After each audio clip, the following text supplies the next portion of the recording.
ईश्वर की इच्छा के बिना पत्ता भी नहीं हिलता, तो मनुष्य को इतना संघर्ष और दैख क्यों झेलना पड़ता है। दुखी और संघर्षशील मनुष्य जीवित है, बस जी नहीं रहा क्योंकि जीता तब है जब उसे सुख शांति मिलती है। परंतु जब क्षण क्षण प्रतिदिन बस कष्ट व असफलता ही मिले तो जीवन से रस समाप्त हो जाता है।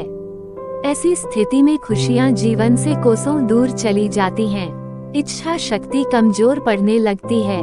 केवल सांसों के चलने को जीवन नहीं माना जा सकता।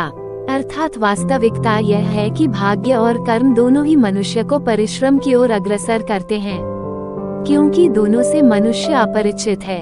भाग्य को पढ़ नहीं सकता और कर्म का प्रतिफल या परिणाम भी नहीं जानता। कब कैसे किस प्रकार का कर्म करे कि उसे सफलता ही मिले। जीवन में उसके समक्ष निर्णय लेने के समय सदैव कई मार्ग आते हैं, जिनमें से सही मार्ग का चयन ही उसे लक्ष्य प्राप्ति की ओर ले जाएगा। ये तय है कि भाग्य या कर्म की जानकारी मनुष्य को नहीं होती, परंतु दोनों ही आत्मसंतुष्टि अवश्य प्रदान करती है। इसलिए मानव जीवन को केवल एक यात्रा मानकर इस यात्रा की अनेक बाधाओं एवं समस्याओं के साथ संघर्ष करते हुए इस भवसागर को पार करना ही यथार्थ और श्रेयस्कर है, क्योंकि प्रकृति में साथ ले जाने की कोई व्यवस्था नहीं है। जो हमने प्रकृति से प्राप्त कर उपभोग किया, उसका मूल्य चुकाना पड़ता है। मनुष्य को सांसें भी गिनकर मिली हैं और इस ऋण को भी चुकाने का एकमात्र उपाय संघर्ष और परिश्रम ही है। अतः भाग्य और कर्म दोनों की प्रासंगिकता यही है कि मनुष्य परिस्थितियों से सामंजस्य कर सक्रियता से अपनी भूमिका निभाते हुए जीवन चक्र को पूर्ण करे।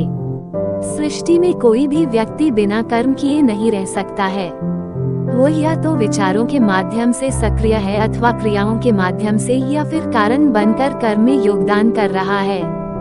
जीव जंतु हो या मनुष्य, कोई भी अकर्मण्य नहीं है और न ही कभी रह सकता है।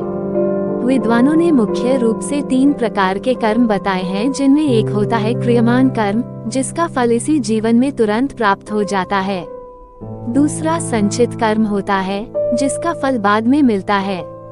तीसरा होता है प्रारब्ध। यदि विपरीत परिस्थितियों में भी लोग सुखी रहकर जीवन व्यतीत कर रहे होते हैं तो इसका श्रेय उनके संचित कर्म को जाता है।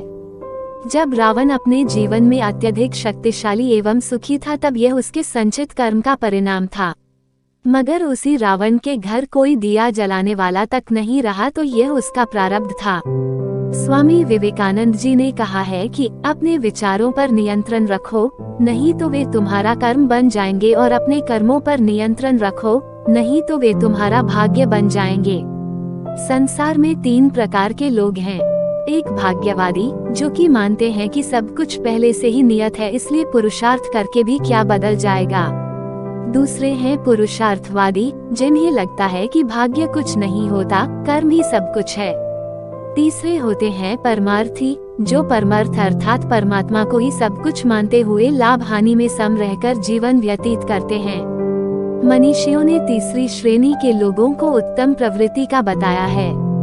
ऐसे व्यक्ति किसी भी परिस्थिति में आनंदमय अर्थात शांत भाव से जीवन यापन करते हैं। वस्तुतः कर्म ही हमारे उत्थान और पतन का कारण है। कर्म ही हमारे जीवन की दिशा और दशा तय करता है। अतः हम सबको सदैव हानि पहुंचाने वाले कर्मों से दूरी रखते हुए अच्छे कर्मों का वरण करना चाहिए।